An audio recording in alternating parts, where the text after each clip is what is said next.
Welcome to Behind the Mic, a podcast by District 121 of Toastmasters International. I'm your host, Lavanya Manjunath, and my mama says I talk a lot. So I took it seriously and decided to make something useful out of it. Here am I with this podcast, along with my friend Shivani, who is also co producing this show. In every episode, we have a new individual sharing their unique story on overcoming struggles and accomplishing tough achievements. We aim to go deeper and understand what it truly takes for people to shrug off the veil of the ordinary and become truly remarkable leaders and personalities of today's age. We aim to highlight all those extraordinary people that we see in our day to day lives. So kick back in your seat, turn up the volume, and listen to Behind the Mic, the podcast. Today, in the first episode of our podcast, we have an amazing person, Toastmaster Sharada. Welcome to you, ma'am. Thank you so much, Lavanya, and thank you for giving me the honor to be the first person to be interviewed on this unique program of District 121. And I commend the district officers, and also you for taking this initiative. Thank you so much, ma'am. And our district is so very proud to have such an amazing entrepreneur, amazing Toastmaster, and moreover that, amazing human being of this District 120. Welcome again.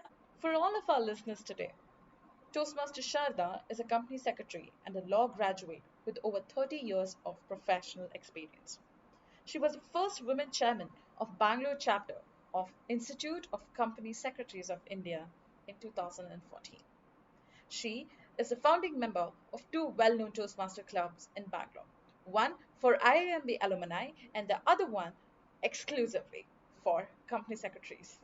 And she's one person when I very first met, I got chills when she talked in one of the speech competitions because her speaking skills, her public speaking skills just doesn't, give you information. Indeed, it passes through your soul because she always speaks through her art. So without much ado, let's begin our podcast today. Ma'am, before anything else, so the whole podcast is designed on people knowing who the guest is apart from being a Toastmaster. So tell us about yourself. Who are you apart from being a Toastmaster? Yeah. So you've already introduced me as a company secretary, which I am. I identify with that profession. When I identify with that profession, as a company secretary, I am a conscience keeper for the corporate India. So when I have to be a conscience keeper for somebody, then I need to have those values in myself. The first will be integrity, the kind of diligence, the kind of hard work and discipline, knowledge, all that. So all that is somewhere got ingrained in me. So I'm a person with more or less of all of this. But of late, Lavanya, when you asked me this question, I was just trying to think who I am, because I am like any other person and like any other woman. I am wearing many hats. In a day, I'm a wife, I'm mother, I'm daughter, I'm a mentor. Sometimes I'm also a mentee. Sometimes I'm a speaker. I'm able to share knowledge. But more importantly, I think I'm also a person who connects people. And of late, various forums I have been connecting, and that is, I'm doing it voluntarily. It is not some goal I have. So if you want, if I have to describe myself, of late, the kind of messages I get back from most people is how I wish I had a sister like you. So as recently as in the morning, I wrote to one of my school friends, who wrote to me from the US. We are working on some common project. He said, in the next Janma also, I should be your brother. I said, welcome to my growing list of, soul brothers. It's not a Rakhi brother or anything like that, but the soul to soul connect that we have with people. I feel I'm a person, I can connect well with people. Genuinely, I can connect and spread the warmth. And it is not cliched when I say, Lavanya, that Toastmasters as a forum, as a journey itself has also been able to influence me a lot in connecting to great people we have across this Toastmasters forum. While I am connecting with so many other people also, this has provided me that forum has provided me a lot of satisfaction because of the goodness around. That's what I find. And I feel that goodness is what makes me the person I am. True, ma'am. And I feel every time you talk about it, even in your speeches or even when you're just having a conversation, I feel you talk with your, like, from your heart, and whatever you're telling, any call of action that we tell in our speeches, the call of action just makes it more visualized and implies to us that it is way too real in our human life, and that's the beauty of you when you speak about it. And I just wanted to ask you regarding one thing that you also spoke about, that you wear a lot of hats in a day, as a mentor, a mentee, and an entrepreneur, and a company secretary. I'm just wondering, as a woman, you have to juggle with so many things. How are you handling this? But I would love to know what your support system is all about. Lavanya, you have answered the question yourself. You have hit the nail on the head. While we need to have many things within ourselves, for example, we need to be able to manage time well, right. Be disciplined, Right. be focused, be determined, be very sure that this is what we want. I think that's very important, because I have to be clear that this is the life I want and this is what I want to be doing. While we can have all these goals, all these attributes, uh, you rightly pointed out, you asked me the question, what is the support system you have? This I have been advocating for a very long time, Lavanya, to my staff members. I have many girls who are working with me who have been there for a long time. And every time I tell them, people get into the profession, whether it is our profession or anybody else. You're in the media, for example, right now. There could be people in the corporate, there could be somebody in the art field. But women especially, we get in, but we don't have the staying power, right? For some reason. Yeah, so for some reason, where at the drop of anything, we say, fine, we will make the adjustments and we will drop our career. I'm not saying we should not make the adjustments, but what I'm saying is we need to identify and realize that we can't do things alone. You always need a teamwork here also, whether at home or in the office. Create that right kind of support system before you need it. Just to give you, if I can take a few moments, because I want to share some things in my life. When I started my journey in 91, after I got married, I had my first child. And there was a small break I took because I had him. But then I was very clear, being a professional, I have to get back into the profession. Right. So what do I need to do? I didn't have, my in-laws were not there, and I couldn't depend too much on my parents, which is not fair also. It's our own family. We need to learn. And back then, this was in the early 90s, there were not enough daycare centers. But there was only one in Korumangala where I lived. But I made sure my boy was only 13 months. So I was just waiting for him to turn 1 year. But I didn't feel guilty about putting him into a daycare center, because I wanted to start preparing myself for the interviews. If I have to go and perform well in the interviews, I have to be sure that I can attend to a job if I get it. Then I have to make sure that the child also is used to not being there, not me being there around. So I'm saying you have to plan some things and prepare yourself if you want to achieve some goal. So it is with our own profession. Much later also, when I had my second son. Okay, I had my second son when I was into a full-time job, and this required of me to travel about 25-30 kilometers every day, leaving home at 7 in the morning, coming back in the night at 7, because it was a manufacturing setup. Okay. Yeah. And then we didn't have all these cabs. We didn't have Ola cabs. We didn't have any of these cabs where I could just, at my own time, I could pick up something. There was a company provided vehicle which I had to take. So even though I was carrying almost till the, till my delivery date, I was traveling. And after the child was born, this is something which I definitely want to share, because I wanted to make sure that I am nursing my child. I didn't want to put him on to any kind of bottle feed. So breastfeeding is so important. They say it is so healthy for the mother and the child. Right. And I didn't have flexi timings. Perhaps I was the first woman there who even applied for maternity leave. There were very few women working in that company back then. It was a multinational. Okay. Then But my doctor was very clear. He said, if you are very clear that this is what you want to do, this is the way you want to raise your child, 6 months, don't even feed him water. It should be only on mother's milk. Then I said, how am I going to manage? Because we had only 3 months maternity leave. So Lavanya, today the laws have changed. Yes. See, in the private sector also, you are all entitled to 180 days. That means 6 months. And Right. you have flexi timings. You can take a sabbatical. There are so many options. But back then it wasn't there.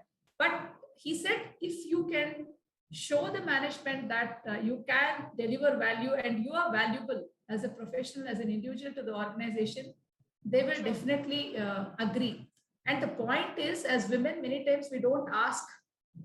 If you have an issue, we must learn to ask. We must learn to be open about it, not to hide and try to find solutions. That's what I want to convey. I had a conversation, open conversation with my CEO, who was a UK person, who was a Britisher.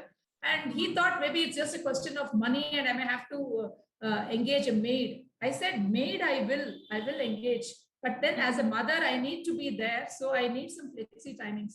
So he did give me flexi timings. But then I also need to be ready for the struggle. For example, I said the whole point was arising from me not getting on the baby to any bottle feed, which I must feed the child myself. So I made sure that I could, express milk in a katori, physically keep it aside for about 3-4 hours. The maid was there who used to feed. So I gradually moved from maybe working 4 hours in a day to then 7 hours. And then by the time the child was 1 year, I went back to a full-time schedule. That was a big struggle I had to undergo back then. But I'm happy because the support system which I created, and of course from my husband, I made sure that I didn't give up then, because it's easy to drop the ball. To pick it up again is very, very difficult, especially when we are a professional. We lose out. But when I look back, I think it was a wise decision. Same again, when I pursued my executive education in IIM Bangalore, my son was just 5 years old. So it was tough, managing the job, then going to the campus for our course, and had to make a lot of adjustments. So creating the support system even before you need it, I think, to be able to identify, that's very important, especially for a woman. Sorry, I've taken slightly a long time, but I thought these examples will drive home the point better. These examples are all what we are looking forward, because right now, even though we are doing work from home, there's so many women struggling with this, either with their maternity or with their mental health. When you were talking about women and their struggle in especially a corporate setup, because when you started your corporate journey, the whole corporate sector was different, but now it's completely different. You can see the changes. So, ma'am, just tell me how a women in the corporate sector can better themselves with all the challenges that they are facing. Either they have to, do their corporate job, and also their personal life, and also their me time, which we call now. So how to, as a being women in the corporate sector, how do you, get what you want as a woman in this corporate sector, especially in current scenarios?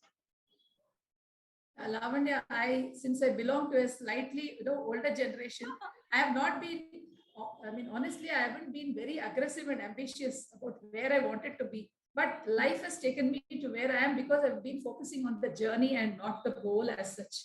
Because the journey is very important and we enjoy that journey. Whatever it is we are doing, we should be very clear that we enjoy the journey. Now, there are many challenges. The challenges were different back then. We didn't have some of the facilities that we have, the connectivity we didn't have. We didn't have even the support system.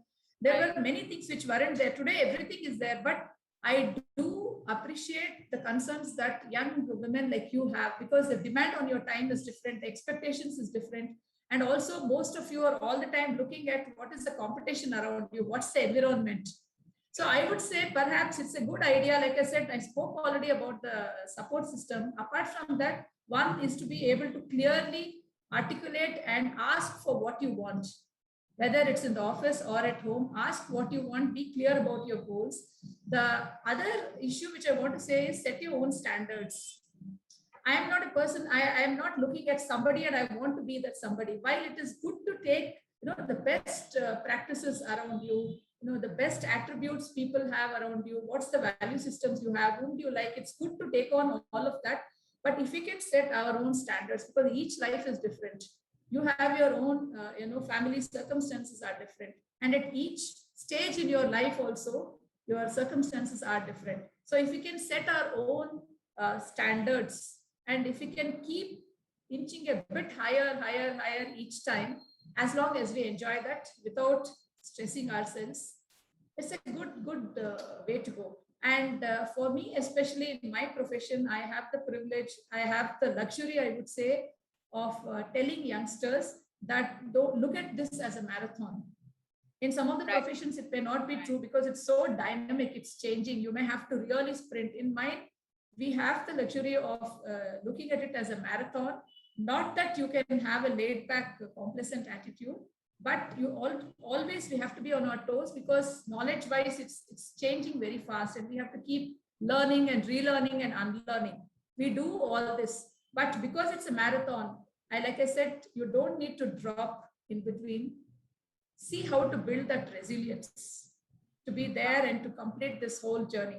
For example, I will go back to Toastmasters. Though I started the journey in 2009, I was one of the founder members of IIM Bangalore Orators Club. I didn't go after the DTM because I thought at every speech, I felt I must experience a transformation in myself. And only if I have seen that I have moved up from this point to this point, then only I must go to the next speech. And for various reasons in between, I took a break, did something else. But I did come back thanks to the whole system that we have here. So they will push you. It's a very positive push that we have within our club, within the district, that I could come back and finish. So what I'm saying is I enjoyed the journey. So staying power is very important, especially for a woman, because there could be a lot of, I would say, deviations, hurdles, deviations, anything that you want. But if we are very sincere and if we are very steadfast that this is what I want, I feel the whole universe will transpire and make sure that the system is created. But we must want it very, very intensely. I'm just telling you from my experience. Yeah, but that thing I remember the Shah Rukh Khan's dialogue, agar chaho to jannat bhi jud jati hai usko paane ke liye. Yes. Like if you want, even the universe will come together to make sure that you get it. Well said, ma'am. I just noted down a few points for people who are listening. The main takeaway for all the women in corporate sector or whichever sector that you are into, ask what you want, be resilient, be clear about your ambition, and have standards and inch the standards each and every time. Am I right, ma'am? Yes, very, very, very well put, Lavanya. Thanks a lot. I hope whoever are listening to this, you take at least not 5 or 6 or whatever I told, at least one would, add a value to our podcast today. And I remember, ma'am, that you were telling about your 2 sons that you had, right? So tell me about your family. Are they the mischievous one or are they the silent ones? Do they come? Like, as a mother, tell me about your journey with your 2 amazing sons. No 2 people are similar or alike in the world, not even twins. So, so my elder one is academically oriented. He's a corporate lawyer. He has his own sense of humor. He has his own subtle sense of humor. Okay, he's the quiet sort.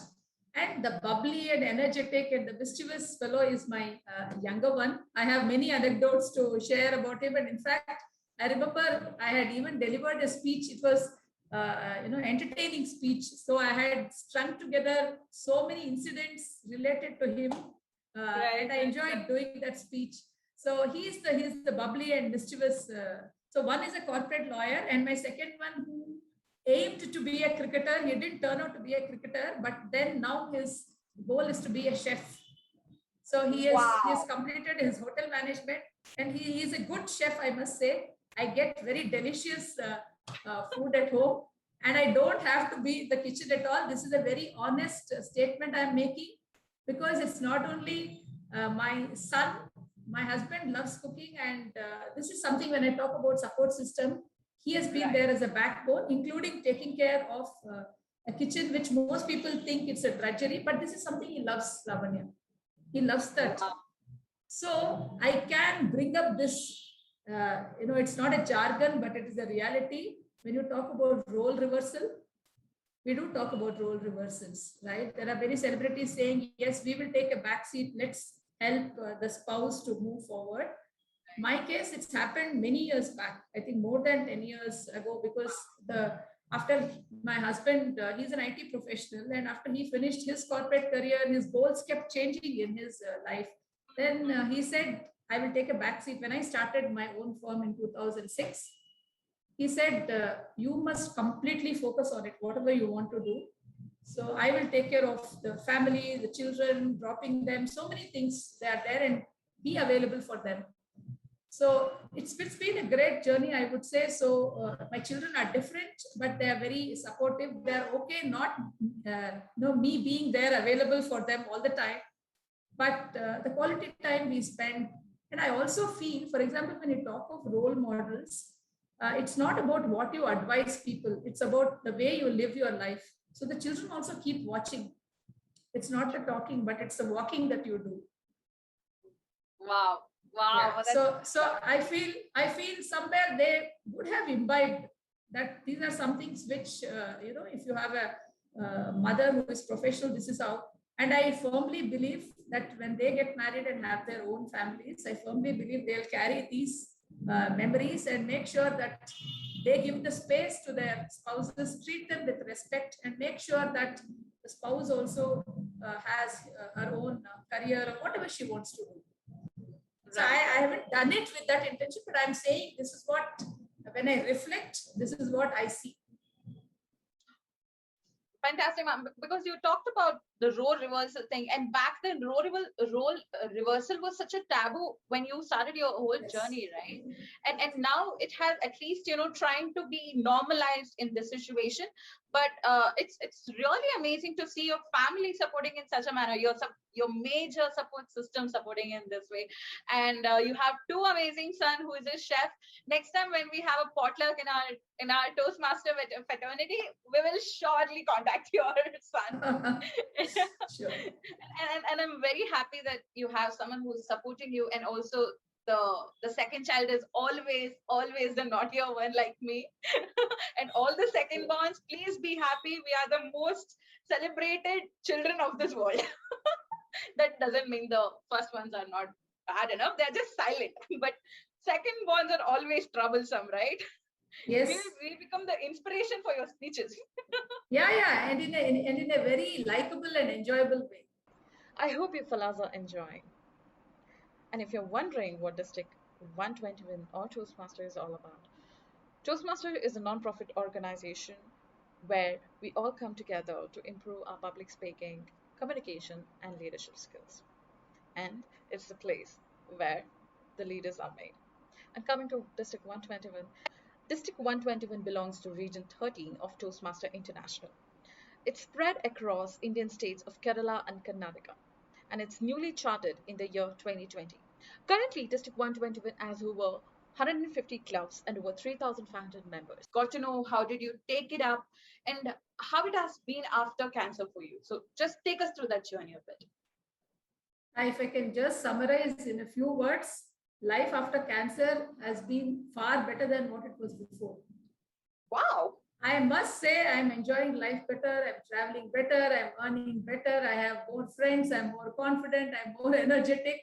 So I can just see the same Sharada who was there before 2013 and post 2013, how I am. Because it's all how we look at life.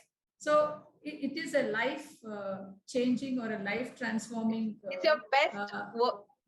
Yes, a milestone in my life, I would say. Also because the way I looked at it, and I have looked at it, as a point from where I have taken off in a different way. It has just happened. I don't think I have done anything, but I'm blessed, I would say. Yeah, so I started in 2006. My career, I've always been focused on what I want to do. I started my Toastmasters journey. I was active in our IMB alumni space, organizing many leadership programs. And 2013 is when I discovered, thankfully it was in the early stage. So here again, my not an advice, but my suggestion to most people, whether it is a man or woman, if you listen to your body, there are a lot of changes happening. In us. When we talk of health, it is both physical health and mental wellness. Listen to your body. In this everyday rush, we simply keep popping some pills and moving forward. But listen to your body. Sometimes it says something. Sometimes it wants rest. Sometimes it says you're not working enough. Sometimes it says you're eating too much. Listen to it. So that's when I listened, I realized that there was a small tumor, and then it went through the whole about 9 to 10 months of treatment. There was surgery, there was chemo, there was radiation. But after that, life has been different because it really throws up so many side effects. The body gets battered because of this treatment. So we must take care of the body very well. And that's when, after the treatment, in the last 2 years, I have moved on to a completely different diet. I'm on a completely plant-based whole diet. Wow. So I am off many things. So I have learned how to delete many things from my life. For example, dairy products, processed food, and polished rice, polished wheat, all that is off. I have learned how to fast. For example, today we are recording on a Tuesday, Lavanya, and today is my day of fasting. It's a weekly fasting day. So till evening, I don't have anything. So why I'm just sharing all this is it also helps you become mentally strong. So I have made these positive changes in my life after cancer. And during cancer itself, I want to acknowledge the support I have received, the help, support, and love and affection from so many people. Because in my introduction, I always end my introduction saying I am grateful for the people power that I enjoy. So when I talk of this people power, obviously family is there, my relatives who helped me, also my Toastmasters fraternity. So many of them were so helpful, giving the right kind of tips. People made sure they don't call on me and keep disturbing. They just said, we'll leave you alone. But when I came back, they accepted me the way I was. I didn't have hair. I had put on a lot of weight. I was looking very different. But believe me, my club made sure that the day I joined, and that year, 2014, I think I was made the installation officer. Why I'm saying all that is to make sure that there is no stigma or taboo about cancer or about any kind of illness. So let's accept people as they are. When I was during the radiation period, I also made sure that I had an opportunity to take on the position of chairman of our chapter, Bangalore chapter of the Institute of Company Secretaries of India. So in 40 years of its existence, that was the first time a woman was getting an opportunity. So I didn't want to let it go.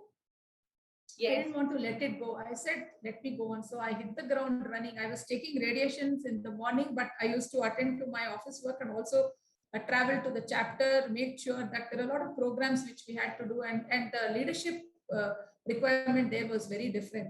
So I did take it up. From there on, I have been doing many, many different things, but each time I look back on this one incident, I only feel more emboldened, and I feel perhaps there was a reason why I had it. And it's become, I would say I'm in a way grateful for all the experience I have had. It was the best serendipity of your life, I would love to tell it. So true. Isn't it? Sometimes the challenges just comes to you because you have the potential to face it. And that's when you actually overcome a challenge, right? And if you have a mindset of overcoming it, I think everything will come into its place. I also want to specifically call out one person here, because all of us knew her. The person who really, the first person outside of my family whom I went and confided, I said, this is what I have been advised, that I have to go for, take up treatment for cancer. And that was a motivational speaker. All of us know her so well, Dr. Ushi Mohandas. Wow. Ushi was the first one you told. Yeah, because I knew her as a Toastmaster friend. I knew her as a medical doctor, but I also knew her as a person who will give me reference to the right kind of doctor. But then when I spoke to her, I had just completed her alpha meditation program, a few months before this, and I had started doing this. So she just gave me one piece of advice. I said, we have so many treatments here. How do I face this? Because there was this concern and worry in me, just like anybody else. Then she said, adopt a milestone approach. You have 6 rounds of chemo. You have a 21 days gap between each chemo. Look at each one as a milestone. Look at this, complete it, and then look back and say, this is done, this is done, this is done. That is such a beautiful way of breaking up a problem, right, into multiple milestones like this, and make sure that you look at it very positively. Instead of saying, I have so many still to complete, you look back and say, I have finished so many. So there are several stories.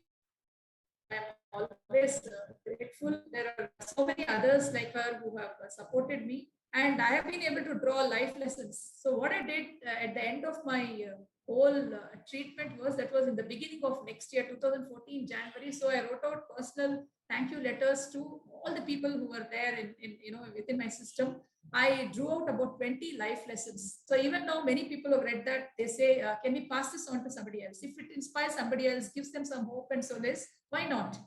And this is something which, thinking analytically and putting things in a structured way, again, avoid back to Toastmasters. The speeches which we give, right? We are able to put things very clearly and succinctly within a given number of words and effectively. So I did that. So what I'm saying is, you have challenges, you face it, you go through it, but then the beauty should be, if you want to evolve as a human being, what is it you learn from there? And then are you able to also take it to the world around you? And you keep growing and evolving as a person. Firstly, I would love to tell Ushi ma'am, thanks a lot for helping Sharada ma'am and so many of us. She's the first person who comes in, even in my mind, when I go for I need a help. Like, she's there. You can go. So if you're listening, ma'am, thanks a lot from both of us. You have been an immense backbone of this whole support system for Toastmasters and outside.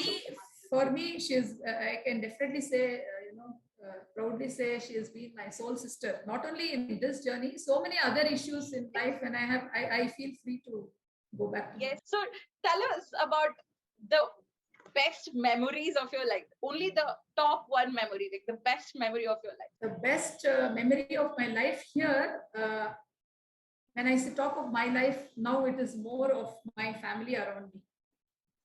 Okay, I want to focus on one point.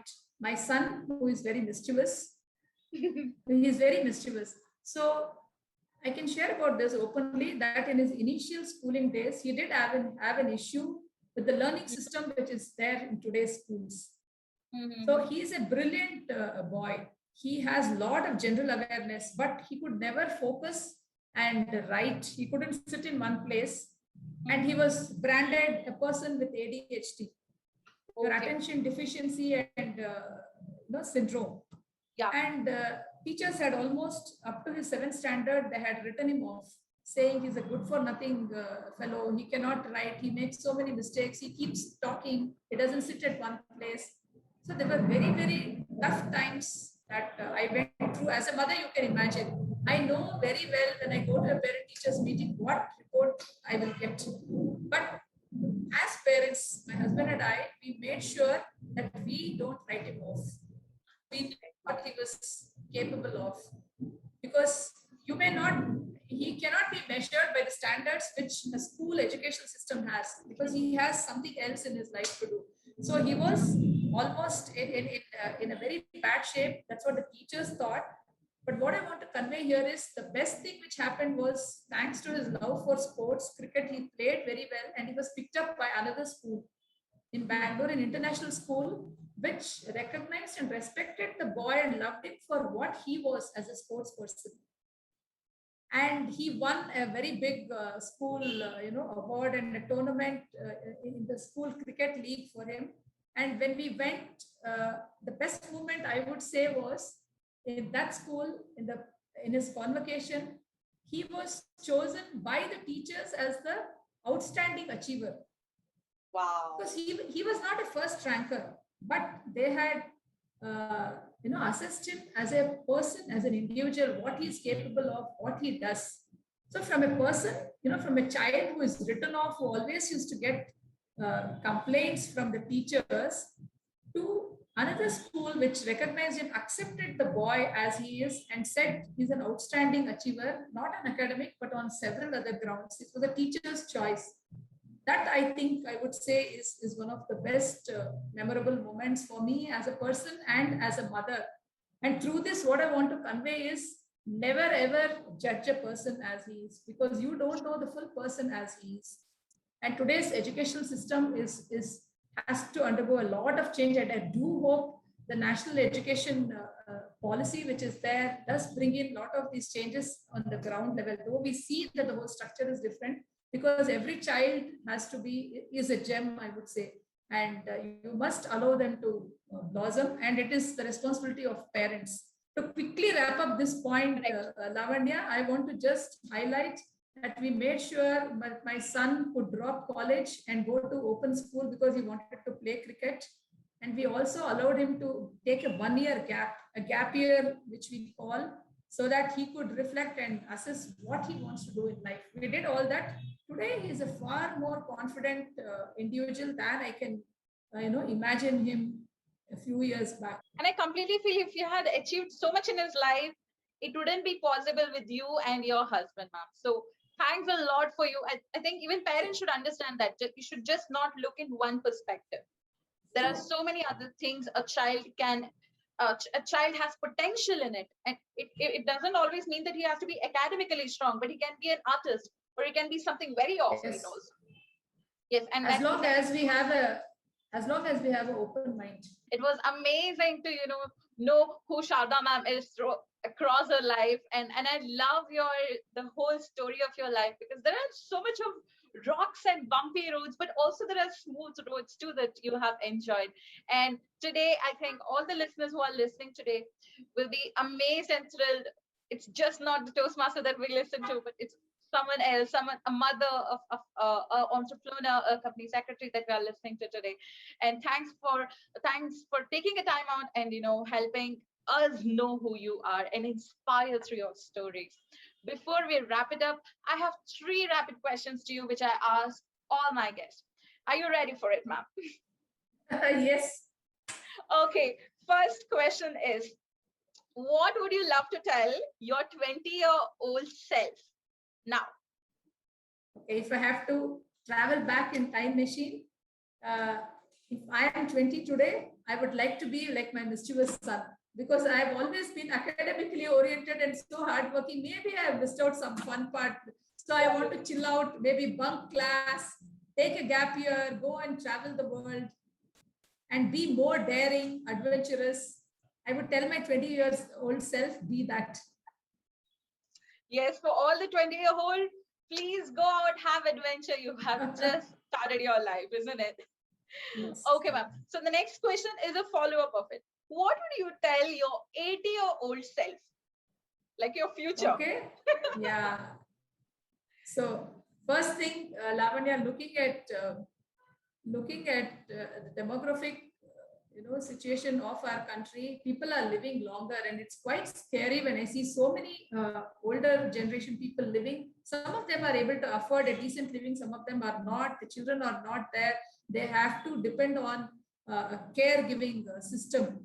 So right. Honestly, if I had a choice, I wouldn't like to be alive till 80, unless I'm healthy. Perhaps, kick the bucket around 70, but that's not in our hands. That's right. Not in our hands. So again, at 80, I'm closer to the last 20 years, right? Like the first 20. Right. And so we start becoming like a child. I can see old people becoming like a child again. So I would want to be a child again at 80 and look at it again, say chill. So I have done so much in life. I have enjoyed life. I've seen the ups and downs. At 80, what more do I have? So I would tell my 80-year-old self, live for the moment. You don't know whether you have tomorrow or not. Just live for the moment and accept life as it is. That's what I would tell my 80-year-old. Fantastic, man. Fantastic. You want to be child again. You want to chillax again. That's fantastic. Yes. What a plan for life. But I love the part where you told you want to kick off the bucket at 75. That's being realistic. Because without good health, it's painful. So Right. anyway, I'm working towards my leading a healthy life, because that's the best insurance that we can have. Right. And I love the way you told that you have left dairy products, you have left all the refined products that you are using. Amazing. I think a lot of people who are listening to us today who are into healthy eating, here you have the epitome. Okay, ma'am. The last question. Here we are at the end of this of our podcast today. So the last one is, if you have to tell thankful, or if you feel you have to give out a gratitude to someone else, who would it be? My gratitude, I have already mentioned my husband. I will re-emphasize that I'm grateful to my life partner, because he has made sure that I have been able to blossom as a person I am. And like I tell you, my marriage, family, cancer, some leadership journeys, all these have been milestone events in my life, because everywhere he has been there as an integral part. And he just has one mantra: keep looking forward and don't look back. It's a very simple thing, but a very profound statement that has influenced me quite a lot. Apart from him, I definitely am grateful to my parents, more so to my mother, because she has instilled some great value systems which have been imbibed, whether it is integrity or hard work, or she would say even back then that financially be independent, even if whether you're a woman or a man. So some of these value systems of what I am grateful for, and of course to the Almighty for the second life that I have, and the wonderful set of friends and family that I have. Grateful for that. Thanks a lot, ma'am. Even we are grateful to have you, and you sharing your vulnerable stories to us. Thanks a lot for your time, your patience. Was Toastmasters Sharada, and we will come back with the next guest in the next episode. Until then, keep watching, keep listening to us. We are all so thankful for you and all the guests who come here. Until then, have a good day. Toodles. Thank you, ma'am. Thank you, Lavanya, for having me here for this opportunity, and I wish you all the very best. I hope this is going to be a long and successful journey for the district. Thanks for tuning in for another amazing episode of our Behind the Mic. Please find us on all the social platforms like Facebook, Instagram, and Clubhouse by the name District 120. And follow us for more updates from the district and drop your reviews. Stay tuned for more stories, because we believe that inspiration awaits you.